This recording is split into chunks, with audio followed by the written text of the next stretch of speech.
Guys, welcome back to another episode of Throttlecast, powered by Ride Lounge, Atlanta's premier vehicle storage and car social club here in Atlanta. Today we've got a very special guest, Mr. Chau Nguyen from Vintage Modern. Thank you so much for coming on the show. Thanks for having me. Yeah. And joined by my co-host, Dave Codre. Excited. Yeah. Very excited you came and joined us here and brought this beautiful machine behind us here. Yeah, excited to be here. Yeah. It's an amazing masterpiece. We'll get all into that. And I guess first for the audience, what we can do is just kind of make a little introduction. Mm-hmm. Tell us who Chau is, what do you do, and kind of where you've been and where things are right now. Yeah. So I'm Chau. I'm the founder of Vintage Modern. And at the very core, I'm just a kid that loved cars, driven by passion, grew up with no money. And my motivation early on was be successful, make money, buy cars. And so that worked out pretty well. And, so we'll get into the story, but it all started with just a love for cars and the inability to buy them. So what do you do? Very true. Today I'm a founder CEO of Vintage, and we build these beautiful modern classic trucks, and it's a crazy, crazy story. Yeah. Absolutely, and we'll get more into that. Definitely some interesting details and just an amazing machine that you brought with us today, and we'll go over that a little bit more as well. So I've known you from basically my earliest days of exotic cars, and I remember I was driving down 400 near Buckhead, and I see this white Huracan with the flashers on the side of the road, and I reached out to another friend of mine, and he goes, yeah, I think that's Chau Nguyen, and he probably ran out of gas. And as we're all familiar with the Lamborghini Huracan, the gas gauge at times can be a little deceptive. Mm-hmm. I've read it wrong where I've nearly ran out of gas. Just that last quarter tank, you think you've got a quarter tank, but if you're not looking at the little needle that's attached to it, you can be on empty really quick. So interesting way that we met that way. And, of course, you had me out at Vintage a little over a year ago. Amazing facility. Did you stop to give him gas? I called in some help. Or you just kept going? No, I called in some help. I think you were able to get on your way. Yeah. That day I was stranded on the side of 85 in Atlanta, and I was like, no one's going to see me, and everybody saw me sitting there. I'm thinking I'm just going to hide here in a white Huracan, and I got text messages left and right from people. So the world comes in to help when you're in an exotic. That's there for sure. Yep. So when people hear the name Vintage Modern, I mean, what do you want them to associate it with? Yeah. It's exactly what the name kind of suggests, right? It's for people who always loved classic cars, but they're not a mechanic. They aren't a collector or a purist. They don't want to work on the car. They just love the way it looks. And so what we did was we took all the great things about a classic car that you like the design, and turned it into a vehicle that you could actually drive and not have to worry about it breaking down, leaking, driving hard, smelling like gas, and then gave it modern safety features as well by building on a new car platform. And so the whole vision of the company is to blend and get the best of both worlds: vintage design, but modern day engineering, technology, safety, which no classic car in the world has. Yeah. Who else is doing something similar in the space? Is there anybody that's doing exactly what you're doing? Because, I mean, from my point of view, I haven't really seen anything, Dave, of you. Yeah. No, that actually works and looks good. So restoration, very common.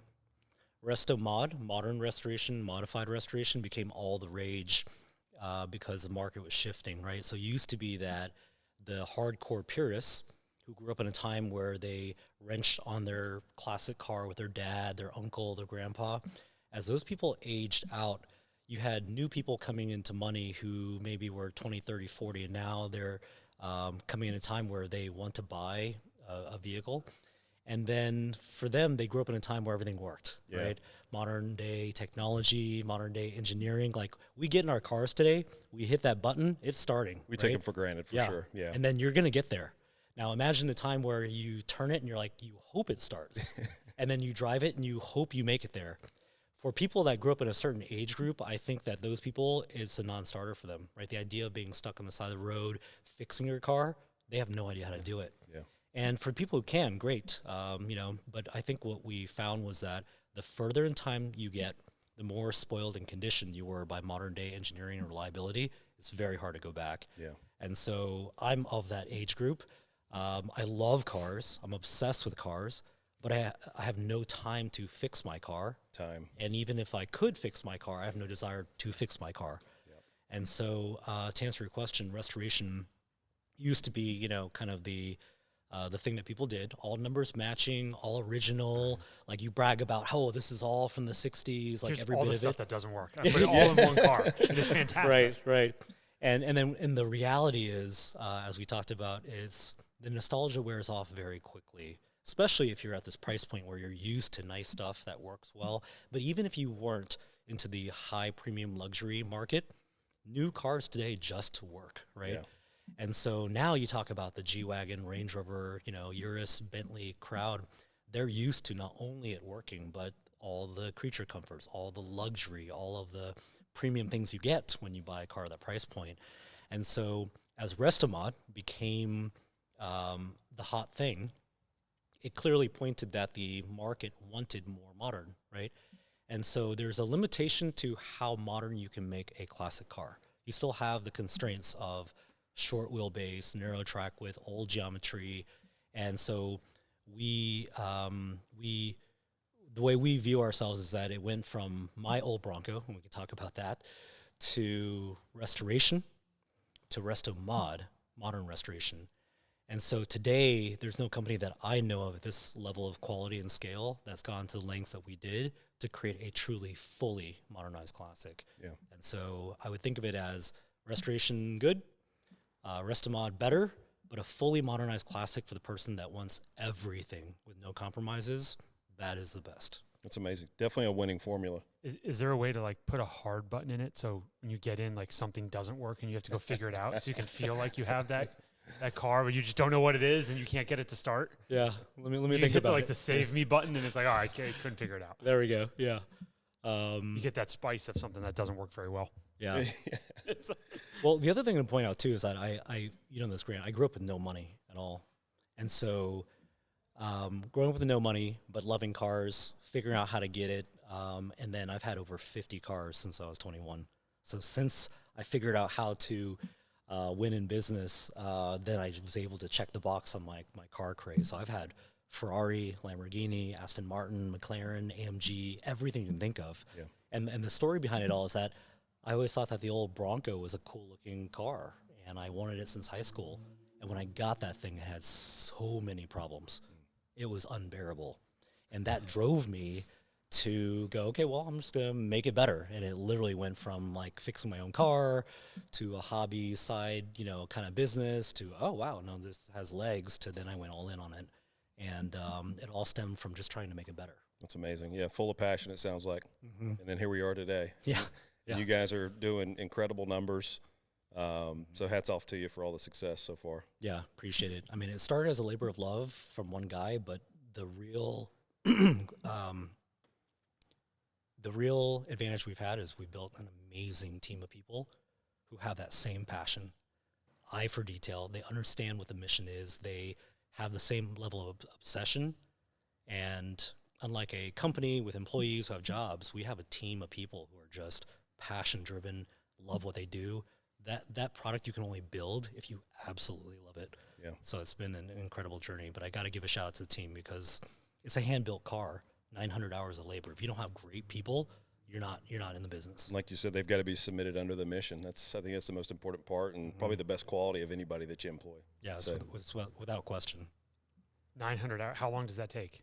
From a start to finish. Yeah, so we measure everything by takt time, so we're very, very specific about how we build. It's not like a shop where we do things by memory and feel. Every single step in the entire build process is broken down into standard operating procedures. So we have SOPs for every step, including like detail, like down at the end. And therefore, we know how long it takes to build the truck, how long every step takes, how many days are in a month. We have it down to a science, so we can predict exactly how long it'll take. And what I can tell you is it's 900 hours of handcrafted labor here in Atlanta, but we've got it down to where every day we ship one somewhere in the world. So every single day we start one, every single day we ship one. It's impressive. It is impressive. Yeah. And so you mentioned that you've owned a ton of different cars. What's currently in the garage right now, if you don't mind me asking? Yeah, so I'm way more interested in building cars than buying cars at this phase of my life. But right now in the garage, let's see here. I've got a Shelby Raptor, which was my daily driver. until I stopped driving. We can talk about that. I have a, so my wife drives a Range Rover. She has a Urus and a G63 AMG. And then my daughter has one of our modern classic trucks. Nice. One edition. And my son has a new Bronco that's really, done all the way. And daily you'll find me in a Sprinter van, and I'm working constantly. Yeah. You guys are two peas in a pod right here. We got two Sprinter van riders. Okay, I guess yeah. you could I've say. got two Sprinter vans. I think it's the best vehicle, and it's the best. Yeah. So much room to do stuff. Mm-hmm. So you work out of it. You travel in the Sprinter van most of the time. Yeah, it got to a point where, so to launch a company like this and do it well and do it right, you have to put in a crazy amount of time. And I easily work 90 to 100 hours a week. That's not an exaggeration. And so if you don't, in a car startup, the company could die, right? No matter how well you're doing, and we were doing really well. And so I needed every single waking minute and hour. And so I thought to myself, okay, well, I'm already not sleeping very much. I'm already at work, all day. So I started shaving off, an hour here, an hour there by simply not driving. So I got a driver, he picks me up, and it allows me to work, and I save an extra 40, 50 hours a month. So, Yeah, smart. Yeah. We should do the Sprinter van tour next. Yeah. there we go. They're amazing. Yeah, Yeah. Yep. Yeah, time design can certainly allow you to kind of reach those goals that you set out, especially like you said with a company like starting an automotive business. I mean, that's just, or car manufacturing rather. I mean, I can't even imagine like the amount of focus and the amount of time that could take. And still, I'm sure you've had challenges along the way. You care to speak about any of those the early days, maybe something that was a year or two ago, and kind of how you overcame those? A year or two ago, how much time do you have?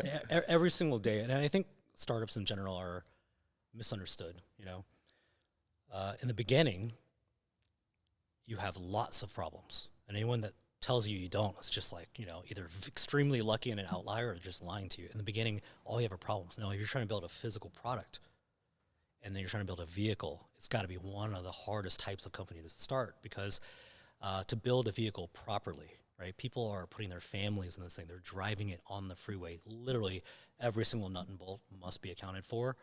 Or the difference, because I came from a technology background where we built mobile apps, if you do something wrong with the mobile app in the code, the app will crash, right? You do something wrong with the vehicle, and you got the wrong, torque spec or lacking quality checks, the results could be fatal. So it's a very serious thing. And so to do it right, you have to throw yourself at it, because in the beginning you have people, process, and parts, right? High level, to build a vehicle, people, process, and parts. In the beginning, there's no way all your people are right, or that you have enough of them, or the right people in the right position. The parts and the vendors you use, there's no way that they're all going to meet your standard from a quality and time perspective. And then your process in the beginning, how could it possibly be perfect, Yeah. And so you have to do it repetitively over and over and over and at scale to be able to dial it in. And so if you're only building one car or two cars or 10 cars or even 20 cars, it's a small sample size. But to build consistently over and over at a number that's big enough to matter, it allows you to dial in people, process, parts, and that's what we did. Every single vehicle, we just said, okay, not good enough, not good enough. We just kept doing it, and we just shipped our 260th vehicle last week. When do you decide okay, we can't reach perfection on this, or does that exist in your world? Yeah. Well, that's actually the beauty of pursuing perfection, is that you never actually get there, right? And if you know artists, I never really considered myself an artist until I got into the car business. The artists always hate their work, Yeah. It could be perfect and everybody's clapping and cheering you on and saying congratulations, and you're like, nah, not good enough. And what's amazing about that is it's not a bad thing, because then what it does is you just keep trying to make it better, and it never ends. But the journey and the passion and the love for going through that is what makes you get up in the morning and do it over and over again. And in the beginning, it was just me, and having been spoiled by so many nice cars, I went through restoration. I was like, definitely not good enough. Yeah. Upgraded to Restomod, built a factory, built a team. At the time, it was like as good as you can get. And even then, I was like, better, but not a Range Rover, not a G-Wagon. And then the customer feedback agreed. Yeah. And so today, by no means are we satisfied, but the launch of this fully modernized Classic it checked all the boxes for our customers. And, you know, for me, because that's actually originally what I built it for, and for my wife, who was very anti-old cars, you know how that She goes. just wants the car to work. That's Yeah. what you're saying. Yeah. Well, yeah, it's funny. People don't know this, but two things. One is that my wife was the inspiration behind the whole company.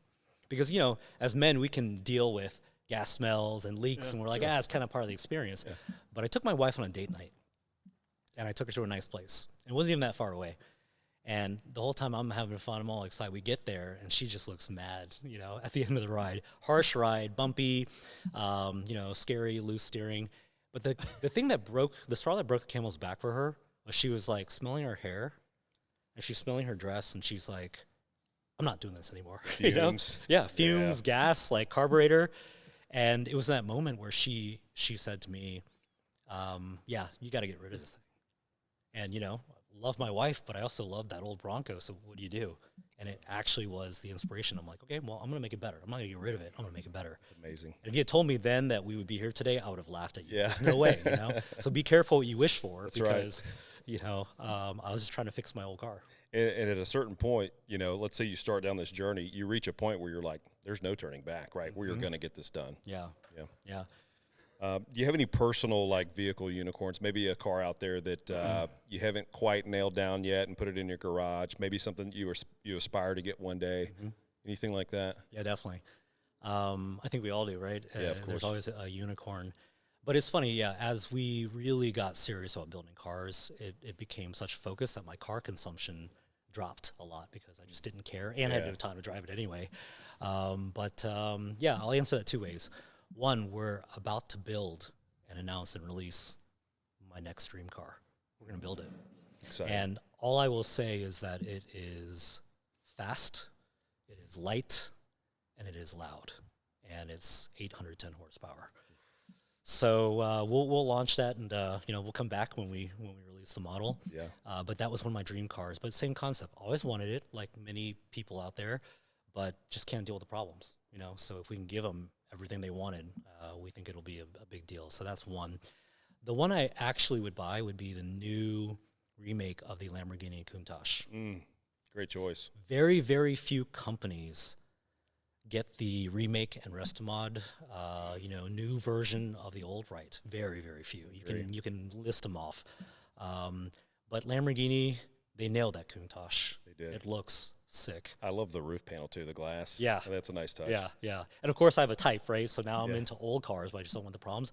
That I would buy that car immediately. Yeah, it's a perfect iteration of what you're looking for, Yeah, I guess. yeah, exactly. And you know, you count on less than one hand, in my opinion, of the big manufacturers that brought back the iconic car, and did they hit the mark or not, right? You know, And then the scarcity as well. I mean, when's the last time there's a Countach driving down the road? Yeah. I mean, maybe in some of these places like Beverly Hills, or if you're at a car show or something like that, or maybe on a rare day in Miami or something like that. But just here in Atlanta, I haven't seen one. Yeah, no, that's super rare. And you've probably sat in a Countach before. Yeah. And, you know, it's funny because we all grew up in the 80s.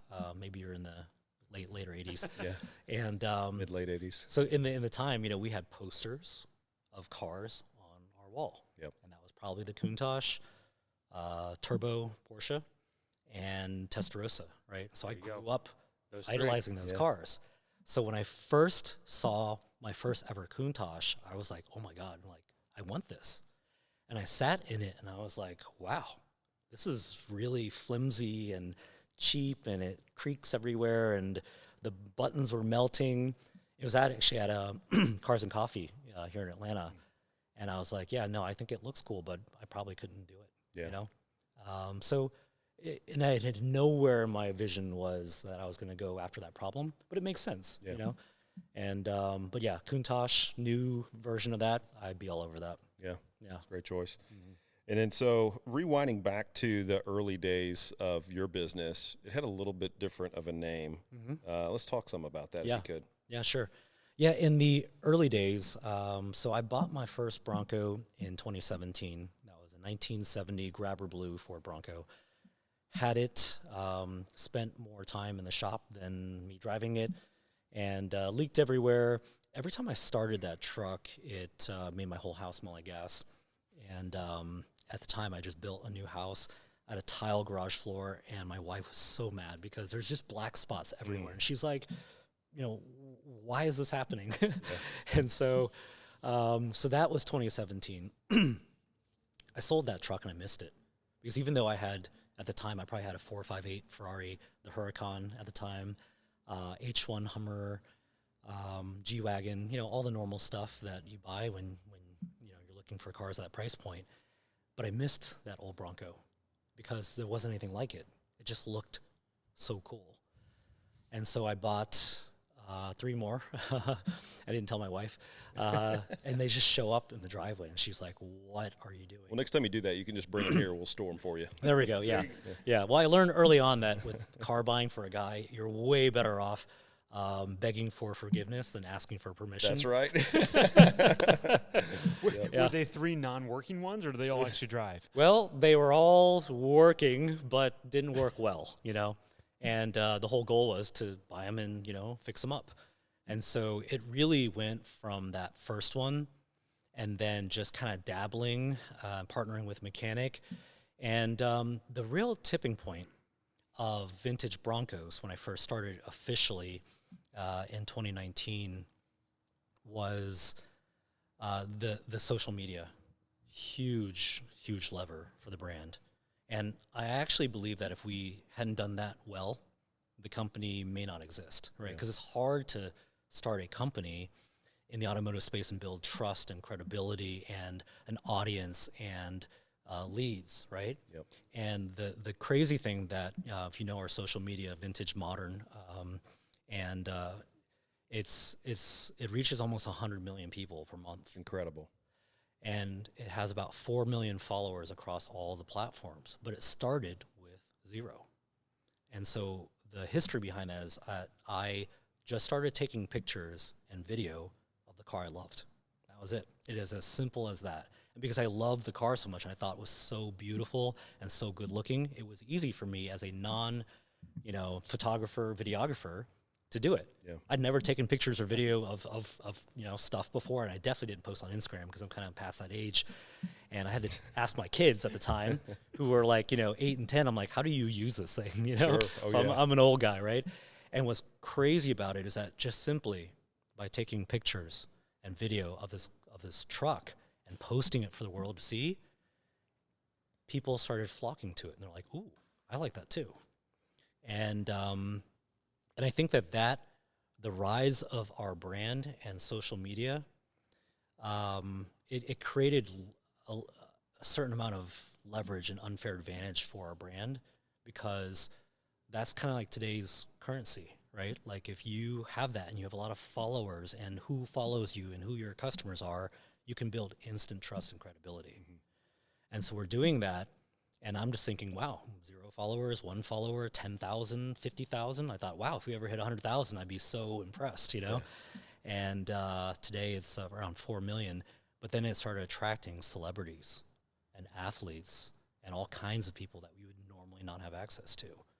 And so people don't realize that, but it really started with nothing, purely out of passion, taking pretty pictures and video that made people go, yeah, I want that too. That's amazing. And so Vintage Modern, I guess, it kind of goes back to this other creation that you're bringing to the table. Mm-hmm. You didn't want to limit yourself just to kind of one style of vehicle, if you will. Is that right? Yeah, definitely. And so company grew as Vintage Broncos. That was our sole focus.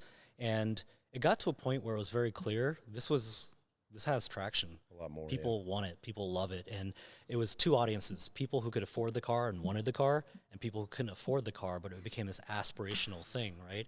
And I think that was really cool for me because I grew up with nothing. Yeah.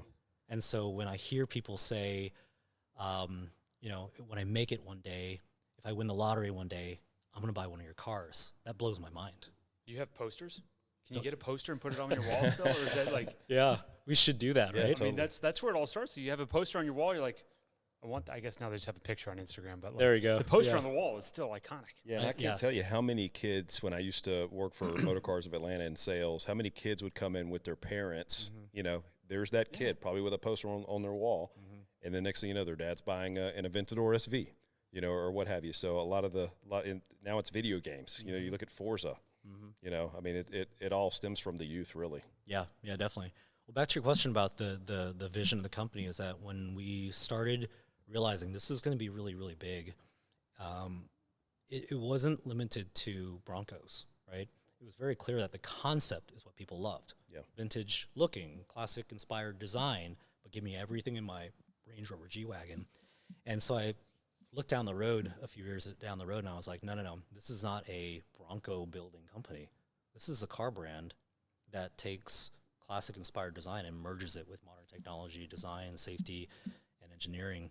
And so we dropped the Broncos part and evolved to vintage modern earlier this year. And the craziest thing happened when we did that, our sales actually went up. That's brilliant. And the average price went up. And it was because people who were willing to spend $250,000 on a vehicle, they weren't used to spending it on a Ford or a Bronco. But as you separate that out and you position it a certain way and it's known for quality and service and prestige, exclusivity, like you're looking at the clients that we have, LeBron James, Mark Wahlberg, Tyler Perry, John Legend, like athletes, billionaires, celebrities, people started saying, wow, I want that, but I want it from vintage. And so now we've kind of set the foundation to be able to roll out future models. And I think it's going to be a really, really interesting next couple of years. That's amazing. And for some of the viewers that maybe aren't in tune with vintage modern, let's talk about a little bit about how these vehicles are built, some of the materials that you're using, the craftsmanship that goes into these cars, because, you know, $250,000, you would assume it'd be a nice vehicle. I personally have seen this thing, and it's about as perfect as you can get one. But for the viewer that doesn't know, I mean, tell them about kind of the amount of labor and things that go into creating something like this. Yeah, sure. Yeah, so there's restoration, which is where we started. Quickly decided it looks nice, but does not drive well, not reliable, no safety features. So we evolved to the Rest-A-Mod, new body, all new components, so better than a restoration. And that was really when we built our team, our people, our process, our supply chain at our factory in North Atlanta. And that was about 4 years ago. And in those 4 years, we've covered 10 years worth of work. For no other reason than just we worked 100 hours a week, right? So you cover a lot of ground, but it was a leverage that we created during that time that allowed us to grow. So here's what happened. We came new to the Rest-A-Mod game. And by the way, I think as a outsider from the industry, meaning that I didn't come from automotive, I came from technology. That's right. I came from software. Technology and software is all about innovation and disrupting the market and bringing a product that was 10 times better than the nearest incumbent, right? So that's how I was trained my career to make things better, make it not a little bit better, but a lot better. And so being a car guy and having had lots and lots of really nice cars, small top brands, even when we're building a Rest-A-Mod, I knew deep down there's a gap between that and a G-Wagon or a Range Rover. And so it was the decision that we made based off customer feedback. And at that point in time, we had built, over 150 Rest-A-Mods, and they were beautiful trucks. You cannot make an old car. There's a limitation to how modern you can make an old car. If it has a short wheelbase, a narrow track width, and you're in this small envelope, it's kind of like remodeling a house from the 20s, right? There's only so much you can do until you're like, no, we have to knock the whole thing down. And it was a tough decision because the company was doing really, really well. We, at that point, had probably, maybe 500,000 followers, really healthy queue of builds that has stacked up during COVID. So this was a big risk that you took. Oh, huge risk. I mean, we bet it all, Yeah. And it was really two things. One is I knew what good looked like, and when I drove our vehicles, even though they were the nicest Rest-A-Mods you could buy and as good as you can get at the time, there was this feeling of it's just not the same, right? Frame is still an old truck. Yeah. Yep. And then my wife and my kids would drive it, and the entire time they would drive it, I'd be worried because it didn't have safety features. So you can knock a Rest-A-Mod out of the park, but at the end of the day, you have zero modern safety features. And I remember I went to LeBron's house. I delivered his in Akron at his house with my son, and I said to him, LeBron, this truck looks brand new. All the parts are new, but you've got to be careful because it's not your Range Rover G-Wagon. I mean, it's got like 50 cars, right? So when you drive in it, be careful. Think about, the difference because it doesn't have crumple zones. It doesn't have airbags. And I also understood the responsibility that we had because the type of clients we had, I don't care if you're LeBron or you're a billionaire or you're a normal, guy like us, entrepreneur executive, you get in that vehicle, you drive it without safety features, it's a different world, right? And I think people don't think about that because who wants to think about that, right? We take all that for granted. We just have it in our cars. And so a big tipping point for us was, okay, customers say that a short wheelbase narrow track with vehicle with solid axles doesn't drive like their Range Rover G-Wagon, but they love the fit and finish and the service and the quality. Can you make it drive better? And almost half our customers were becoming women with kids. So again, you start to think, okay, wait, so you're actually going to drive this to school with your kids in carpool lane. And so it was pretty clear. We had to make it drive better, and we had to give it safety features. Well, you can make it drive better by stretching the chassis, making it longer and wider, but even if you did that, you can't retrofit modern safety features into an old car. And that was when we said, okay, well, maybe what our customers actually want is not a classic car. They want a classic-looking car. And when it comes to the way it drives, they want zero compromises. Reliability, zero compromises. For $250,000, they want comfort and luxury, like their Range Rover G-Wagon, Cullinan, Urus, Bentayga. But the number one thing they asked for was safety features. So the only way you can give that to them is instead of trying to make an old car more modern, which we did, we then did the opposite. We took a modern car chassis and then built a vintage car on top of it. And that right there is a 10 times order of magnitude better in terms of reliability, drivability, luxury, and the safety. You can't touch it. Literally no classic car in the world has modern safety features. So it was a big bet. It was hard to do. And everyone told us we were crazy, had never been done at this level of quality and scale. But we did it. And, the response to the market has been huge because now all the things that made you wait or hesitate on buying an old car, now you can have it all. Yeah. I feel like it's good when people tell you you're crazy and it's not going to work and risk, and then you do it and you're like, I was right the whole time. Yeah. Right? Like, that's an awesome feeling. To your point, when people say, oh, it can't be done or it's never been done or be too hard or cost too much or impossible, that is usually not a red flag but a green flag for me because it tells me it just might mean that hasn't been done well yet. Yeah. Exactly. It's the opportunity. Yeah. It's right there. They're basically telling you, like, look, there is a great opportunity, but it's too hard. Well, that's... And you know what's funny is that at the end of the day, I already knew what the customers wanted because I was a customer. And I knew what I wanted. And even at our best, it didn't check the box. And if you listen to customer feedback, it was very clear what they wanted too. And so we had two choices. Keep doing what we're doing, and we would have built a good company. Make the bet on the future and bet it all on what it is we think they really want, but they just don't know, and build a great company. And that's what we did. And so now we've got that foundation. And, I don't remember the last 48 months of my life, but it took a lot to get there. But it was this relentlessness of people, process, parts. And until your customers tell you they love the product, your work's not done yet. And even then, it's never done, So how many have you made of the new, the modern vintage one versus the resto mod? Yeah. So we just shipped number 260. Oh, okay. Yeah. So that was of the just version. The fully modernized classic. Yeah. So it went from this idea in my head to prototype within 18 months to production in 90 days, and we started production, early 2024. So Where's the one that's furthest from home? Which one got shipped the furthest? I want to say the furthest one from home is somewhere in Amalfi Coast, Italy, or in Dubai. I don't know the exact mileage, but my guess is those two right there. Very cool. Mm-hmm. Yeah. Did those customers come here to look at it and build it with you, or did they order it? I would say 95% of our customers we never meet in person, sight unseen. Yeah. And in those two cases, there's actually one in Germany too.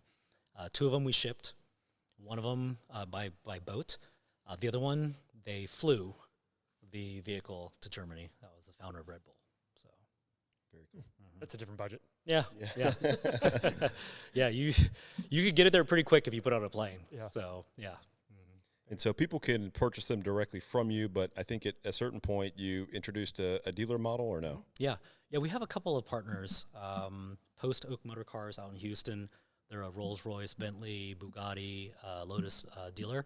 And so they're a great partner. They're out in Houston, Texas. Luxury Auto Collection out in Scottsdale. So those guys do a fantastic job.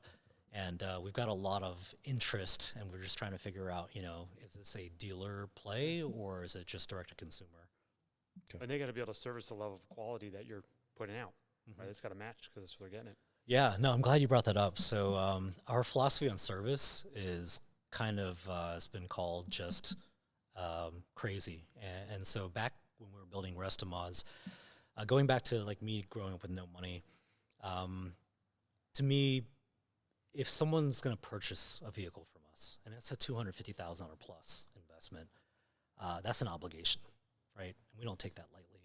So if anything comes up after delivery, especially when they spend that kind of money, my philosophy as if I'm the customer is you're going to take care of it. You're going to take care of it really fast. It shouldn't cost anything, right? Sounds pretty simple. Seems fair, yeah. And when I look back at, my experience with Ferrari, Lamborghini, Bentley, whatever, I have to call somebody that I don't know. They don't even know who I am probably. I have to wait until I can get in the queue at Ferrari. That could be at least a few weeks, right? Yeah. I have to bring the car to them. I'm at least 45 minutes from the Ferrari dealership. That's without traffic, and I have no time. And then they might fight me on what they're going to cover and what they're not going to cover. And so when you drop $300,000 on a car, that what I just described right there doesn't sound right, right? Yeah. And so my philosophy on warranty was, if anything comes up, even when we're doing restoration and Restomod, which is hard to do, we're going to cover all of it, bumper to bumper. You're going to call one single point of contact, which is your concierge. They're your direct contact. They pick all the designs with you. They give you updates and pictures and video. They walk you through the vehicle when it delivers. If anything pops up, you're going to reach out to that one person. They know who you are. We know everything about you. And you're going to get an answer, whether it's night or weekends or holidays. We don't really care at all. And if we can't handle it remotely, we're flying our certified traveling technicians to your home. We don't care what it costs. Amazing. And we're going to do that within 48 hours. Because ideal for you would be you call our text person, doesn't matter. None of this 9 to 5 stuff, Monday to Friday. They're going to get back to you quickly. We're going to try to resolve it remotely. And if not, our traveling certified technicians, they work for us full time. They're on a plane to your house in your driveway within like 2, maybe 3 days. And then we're going to take care of it because they work for us full time. They know the truck inside out. And then there's no bill, literally $0. We've never charged a customer for warranty, even if maybe they did something, it was their fault or their warranty expired. This was a philosophy that I think a young car company had to have to make it, because especially in this bracket. Yeah, absolutely, especially this price. I mean, point, when you stay at a Ritz-Carlton, you stay at a Four Seasons. I mean, these people are getting that same level of service there. So having that emulated is, I think, it just reminds me so much of the Ritz-Carlton model of like just do what's right for the customer. Yeah, we literally have no budget constraints around warranty. Now, here's the good news.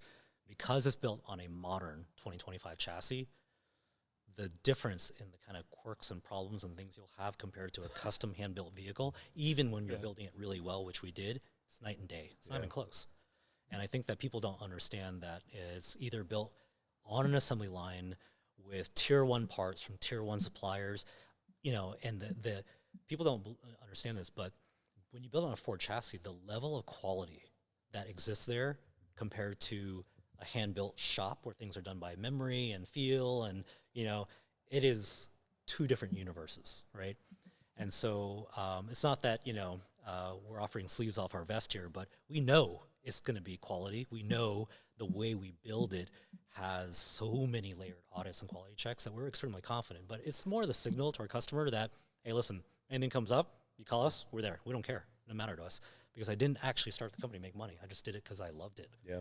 And so I think that kind of philosophy, I think, has served us well, because it would have been way easier and cheaper to not do it that way. And I think the norm when we came to automotive, and again, why an outsider coming in kind of like flipped this upside down, was I was like, why wouldn't we fly their house and take care of it and fast and charge them nothing? And, people who came from automotive said, well, you don't have to do that. And, Lamborghini doesn't do that. Doesn't matter. That's why we're going to do it. Exactly. We just want to blow our customers away in every aspect of the entire thing. And I'm sure the feedback has been phenomenal. Yeah, they're very, very happy with it, which makes me really happy because, quite frankly, I just don't sleep if the customer's not happy. Yeah. And by no means have we took our foot off the gas pedal, but they're very, very happy with it. Well, I think you'll have a lot of repeat business once you launch this new product here in the future. Yeah, yeah. We think we will pre-sell probably all of our allocation through existing customers because now they know. They know what to expect. They know what to trust. And so we talked a lot about quality and fit and finish, but on-time delivery doesn't exist in building things in general. Not at all. But definitely not in building cars. Exactly. Yeah. And so we blood, sweat, and tears to dial this down to a process where we can predict very reliably how long it takes, what our takt time is. So when we promise a customer a build for a birthday or anniversary or a surprise, that's got to be on time. You deliver. Yeah. Yeah. It's the current birthday.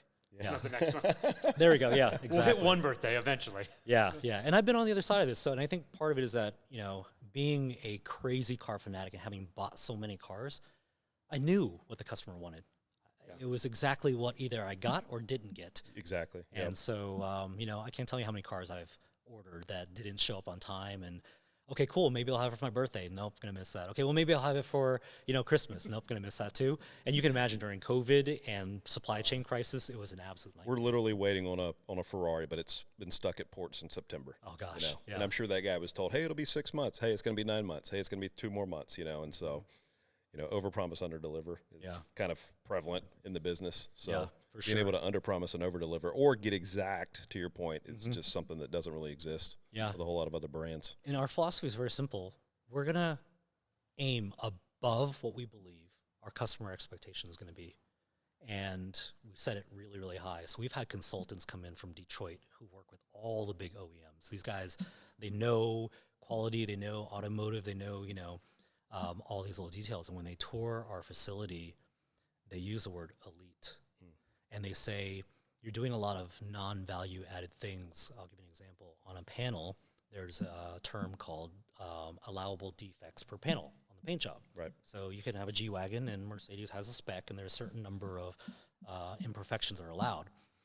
And our team, which is made of artists, right, who love what they do and are crazy meticulous, they're like, no, we actually want it to be perfect, which is nearly impossible to do. And so you do that with every body line, every gap, every torque spec, every panel, internal, external, mechanical, cosmetic.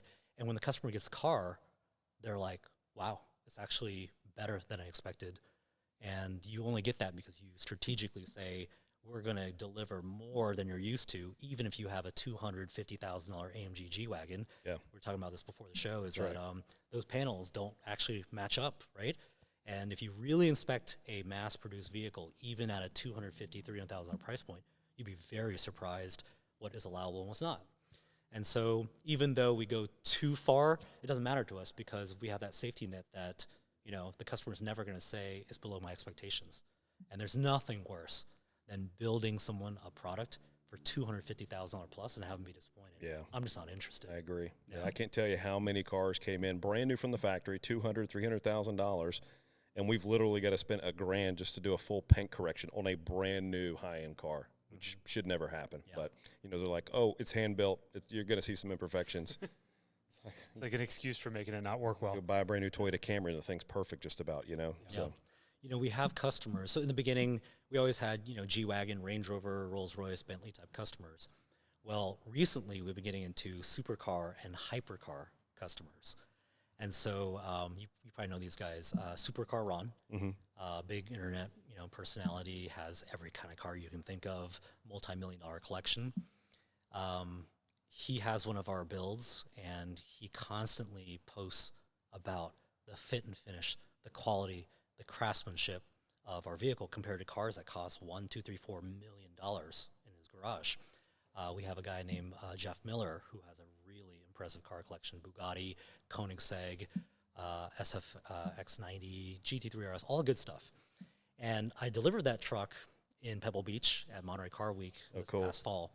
And he told me after the first day that not only did the fit and finish and the craftsmanship meet or exceed anything he has in his garage, this other part blew my mind. He said it also gets more attention than any other car. wow. He's got a Jesko Koenigsegg, Bugatti Chiron Sport. I mean, everything. He's got everything. Carrera GT, pretty much every car you can think of. There's something really amazing about this truck that appeals to a broader audience. Definitely. Men, women, children, young, old, car people, non-car people, foreign, domestic. You walk by and you're just like, damn, what is that? Yeah. And it's the craziest thing because I've driven them all over the world or the country. And you can have a Lamborghini Aventador SVJ parked next to it, right? $800,000 car. And people look at it, but then they look at this truck because there's something so unique about it. It kind of makes you smile a little bit. It does. Tell us a little bit about the one you brought here today. I mean, that thing is just absolutely stunning. Yeah, so that is our demo truck. Every month we build, something that's a unique spec. It's a one-of-one edition, which means we'll never, ever make it again, no matter what people offer us. And so that is Arcadian Blue, which is a 1960s paint color, but we made it metallic just to change it a little bit. And that is built on a modern 2025 Ford chassis. And so it has the modern geometry, longer wheelbase, wider track width, independent front suspension.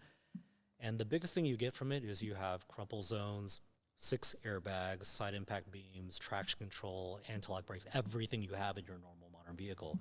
But we went crazy with the luxury. So 100% brand new steel body made out of Detroit. We actually stamped those, made the tooling, owned the supply chain. And it goes through 900 hours of handcrafted labor to go from a modern chassis to a rolling piece of art. And so that truck has every option on it, and it's for sale. We'll shoot some content and take it around town, and then one lucky person will get that. So it's actually for sale right now. It's amazing. Joe, I mean, your passion is evident as you talk about this stuff. You clearly love cars. Like, how are you building a team from just a business standpoint that shares in that passion? Yeah, it's a great question. Well, a couple things. I want to encourage people who, if you're interested in starting a company, you want to be an entrepreneur, everyone says this, we'll do something you're passionate about. I think the thing that people don't explain well is why, right? Do what you love, you never work a day of your life. I don't know about not working a day in my life, but what I can tell you, the reason why you have to love it, if you're going to be successful, is because it's going to be really, really hard, way harder than you think. And most people, if they have the entrepreneurial gene, they're probably optimistic people. So they probably underestimate how hard it's going to be. And especially for something like this, in the beginning, everything's going to go wrong. Therefore, if you don't love it, you will give up very quickly, very easily, because it's not a matter of if it will be hard, it will be the hardest thing you ever do. And the bigger the challenge, the bigger harder it's going to be.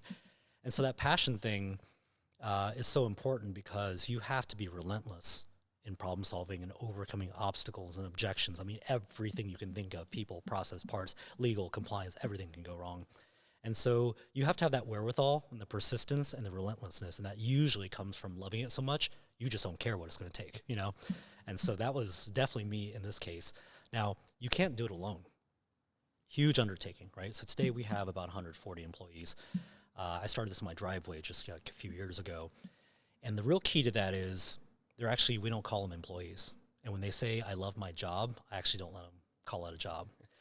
And the reason why is because almost anybody can stick parts together on a chassis, but you're not going to get this result. This result comes from love. It comes from passion. And I can't do it by myself. So it was very clear to me in the early days that it was important that I actually meet every single candidate that we interview. It doesn't matter what position it is. It could be top to bottom, somewhere in the middle, it doesn't matter. And what I do is I actually walk them through the journey and the story because I want them to hear it from me. I want them to understand who we are, how we do things, the kind of drive that we have, the kind of problem solving, the pace of play, and the relentlessness that is at the very core of the DNA. And when you do that transparently with every single candidate from the founder, one of two things will happen. They'll either hear that and go, well, that sounds like I definitely don't want to do that, and they run, which is good. You want them to opt out. But the right people, they hear that and they go, oh, I want that. You want people to opt in to who you are, your culture, your mission before they start. Because if you wait and you hire them and you say, by the way, we're relentless, we move fast, no limiting beliefs, they might be like, oh, I don't know if I like that. Well, that's kind of like you need to date before you get married, you know? And so I think that one thing, if I can give any one piece of advice, is that I painstakingly will interview every single person for as long as I can physically bear. Because I know that what that does is it maximizes the odds of success. And it's not a 100% hit rate, but I can tell you it's very, very high. Because when you spend an hour with me, and I'm just going to be just like this, and I'm going to talk you out of it. I'm going to tell you that it's, you know, very hard, very challenging, all these things. And if you're still there and you still want it, then you probably actually want it. And so our retention rate and the leverage we've created by doing that, I mean, we had 12 people when we opened up the factory when I first started, you know, the Restomod phase. And every day grinding it out, compounding interest, you keep getting good people, and you can retain a lot of them. What it actually ends up doing is it creates culture. And I think culture is misunderstood too. People think culture is like slogans on a wall, you know, ping pong table, snacks, and pizza and things like that, and merch. That is a facade. No matter how much of that you do, if your people aren't the right people, they don't love it, they don't buy into the culture and the mission and the philosophy, those things wear off very quickly. And so what's cool is if you build it big enough, at some point in time, you don't have to actually police it anymore, because you have a core group of people who the apple didn't fall far from the tree. They believe the same things. They have the same passion. They won't allow anybody in the building. And if they do get in the building, they won't let them stay. I don't have to do it. It'll be obvious at that point. Yes. Yeah. And it's kind of like joining an elite professional sports team. If you can hang, then everyone will know. If you can't, everyone will know. Yeah. And so what's amazing about it is that I just grinded it out. It would have been easy to be like, well, let's have my manager recruit, or let's have my manager's manager recruit. No, I recruited with my team, every single person. And I think I can do it at least through 500 hires, you know? And at some point in time, though, you have to rely on your team. And so it's at the point that they can do it equal to or better than me, then they don't need me to do it. But today, I actually don't believe there's a more important thing for me to do than to meet with every single candidate to make sure that they know what this is and what it isn't. And it's paid off huge, because now I will look around and I'm like, no, these people are actually better than me, smarter than me. You know, they know what to do, and I don't have to be there at all. If you don't do that, it'll be a nightmare. You're constantly someone's boss, policing, hovering. Why isn't this done right? Those aren't conversations we have today. Today, it's like, it really is our unfair advantage is our people. They're unbelievably good. That's awesome. People definitely make a huge difference. So thanks for touching on that. Wanted to kind of have a little shift of gears here, if you will. We talked a lot about the company, a lot about kind of what your origin story was, where you guys are at now, some future projects, and a lot of everything along the way. As far as Chau goes, outside of cars, outside of vintage, what could people know about you? I mean, what do you enjoy doing outside of work? Yeah, well, before I opened up the factory, I used to play a lot of tennis, like crazy about that. That was my love, you know, outside of cars. Played on leagues, played almost every day, played at night, played on the weekends. I built a house with a tennis court just because I love tennis so much. And my wife does too, my kids do too. Then I opened up the factory. And I remember trying to play tennis at first, and I was like, I can't be here right now. There's too many problems to solve. So I've actually put that on hold. And as your kids grow up, if you do things that they love, then you'll be around them more. And so we're a big boating family. And it went from, you know, just a boat to boats, and now we boat in the ocean, in the Hamptons, and Miami, and it's a big part of our lives, but it brings people together, you know. I can spend time with my family, friends, our team, and so boating is, you know, let's put it this way, it's my second obsession after cars, and as we get some bandwidth, we'll probably end up building some boats, too. Oh, yeah? So There's going to be a vintage modern boat. TBD, yeah. I can see it happening for sure. I've always fancied like the older Chris Crafts and Rivas, things of that nature. What was that old car they made that was actually a boat too? That little thing that had the motor in it. Oh yeah, what they call that Amphicar or something like that. Yeah, you could make one of those. Yeah. But I spend a lot of time, even though I spend a lot of time working, I see my family a lot, and they're super supportive, which is another big unlock, is that if your your wife, your significant other, your kids, they're not all in supporting you and cheering you. You're actually, it's the opposite, right? It's like, oh shoot, I need to stop doing this so I can go see them. I need to, not be here as much so I can do this. But if you're able to make it a family affair, people are bought in, they understand the mission. I mean, part of that culture is them too, and to do what it is I do for as many hours as I do, there has to be a team of people personally making sure that everything is taken care of. I don't have to worry about, anything. And as a result, I think our family was actually closer because of this company. Whereas, there have been times where it's like, all right, well, what time are you coming home? Which is hard to do when time is the number one asset you have. And in a startup, you need all of it. So luckily for me, I didn't have to make a choice. This is just like our life, Yeah, that's great. What keeps you centered?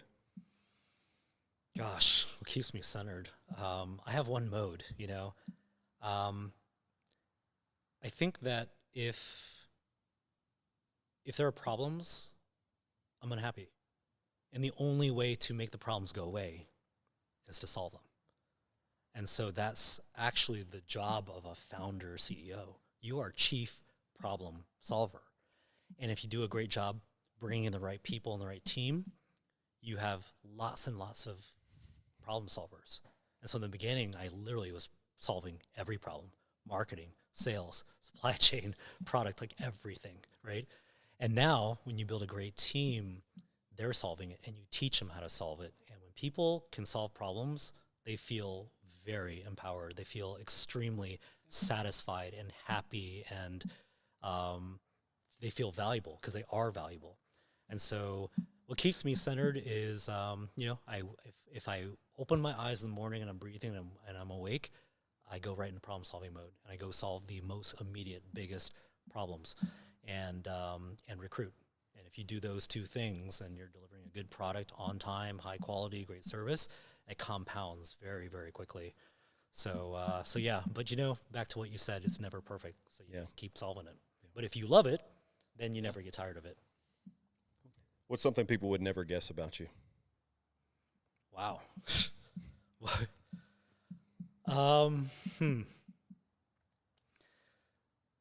I'm super intense and very, very serious about, my work.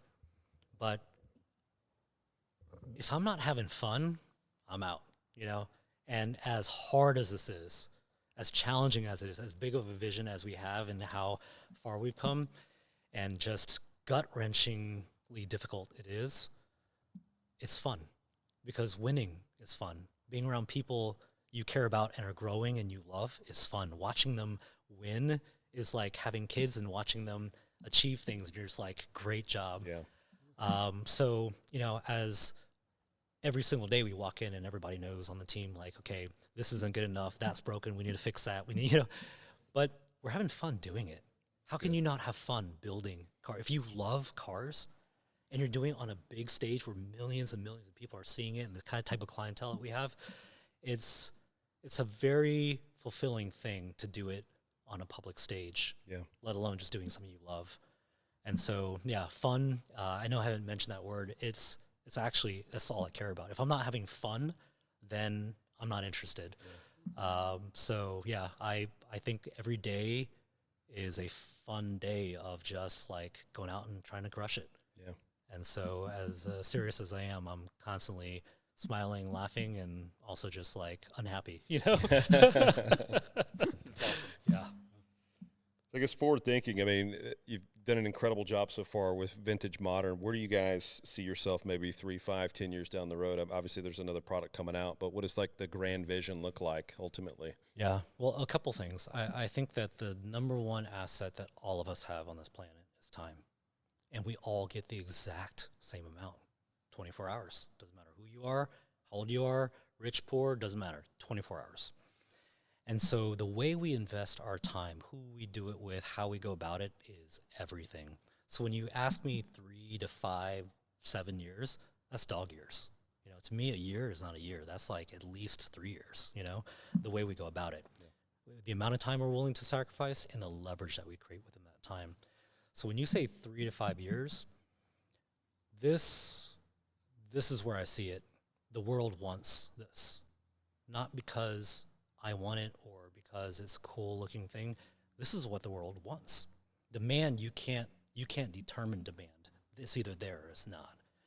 And I believe that every year in the time that we go, the demand for this grows because we're more conditioned, more spoiled by modern day technology, harder to go back into time. And so my vision on this, and I saw this early on as I kept imagining a G-Wagon Range Rover type vehicle, but looks classic, that the only acceptable outcome long-term in this is to build one of the most desirable luxury car brands globally. And our value proposition is simple. It'll look classic, but you have none of the problems.